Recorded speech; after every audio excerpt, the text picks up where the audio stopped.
Hello everyone, কেমন আছে সবাই? আশা করি সবাই খুব ভালো আছেন। আমিও কিন্তু খুব ভালো আছি। সেলিনা ব্লগে তোমাদের সকলকে ওয়েলকাম, অনেক ভালোবাসা। তো দেখতেই পাচ্ছ আমরা কিন্তু দুই মূর্তি বেরিয়ে পড়েছি। আর কোথায় এসেছি চলো সেটা তোমাদেরকে বলি। আমরা কিন্তু এসেছি পার্লারে, আর এসে দেখি পার্লারটা কিন্তু এখনও খোলেনি। বেশ অনেকক্ষণ কিন্তু বসেছিলাম, তারপরে দেখলাম যে পার্লারটা খুলেছে। তো চলো এবার ভিতরে যাওয়া যাক। এখানে কিন্তু শুধু রূপচর্চা হয় না, এখানে কিন্তু অনেক ধরনের ব্যাগও বিক্রি হয়, বাচ্চাদের থেকে বড়দের থেকে অনেক ধরনের ব্যাগ বিক্রি হয়। তোমাদের দেখলেই কিন্তু পছন্দ হবে, আর খুব কম দামে কিন্তু এখানে কিন্তু ব্যাগগুলো পাওয়া যায়। তোমরা কিন্তু চাইলে এখানে ভিজিট করতেই পারো। তো যাই হোক, অনেক দিন ধরেই কিন্তু আমি ভাবছিলাম যে চুলটা কাটবো, কারণ চুল উঠে উঠে আমার চুলের 12টা বেজে গেছে। তার জন্যই কিন্তু আমার পার্লারে আসা, আর ভাবলাম যে একটু স্পা করা যাক। প্রথমেই দেখো আমার চুলটা কিন্তু ওয়াশ করা হয়েছে, কারণ আমি শ্যাম্পু করে আসি, তার জন্য কিন্তু প্রথমে চুলটা কিন্তু শ্যাম্পু করে নিয়েছি।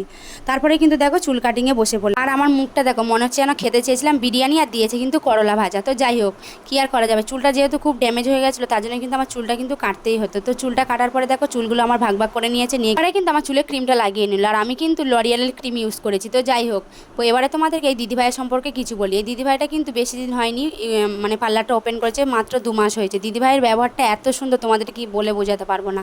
আর মুখে তো সবসময় হাসি লেগেই আছে, মানে কথা বলার আগেই উনি কিন্তু হাসে।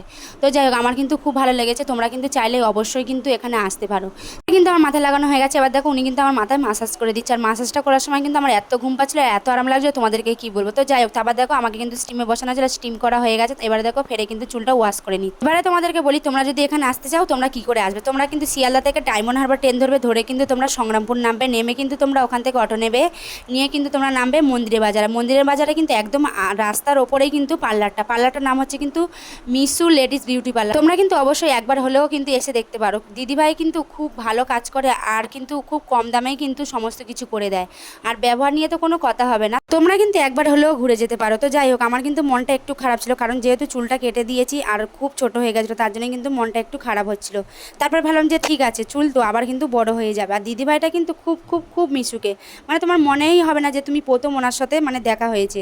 তো যাই হোক, আর আজকের ভিডিওটা তোমাদের কেমন লাগলো অবশ্যই কমেন্ট করে জানিও। আর যারা যারা আমার চ্যানেলটি সাবস্ক্রাইব করেন প্লিজ সাবস্ক্রাইব করে দিও। আর আমাদেরকে তো দেখানোই হয়নি যে আমাকে চুলটা কাটার পর কেমন লাগছে, তার জন্যই কিন্তু আমি বেশ কিছু ছবি দিয়েছি আমার আগের চুলের আর এখনকার চুল কেটে আমাকে কেমন লাগছে। অবশ্যই কিন্তু জানিও। টাটা।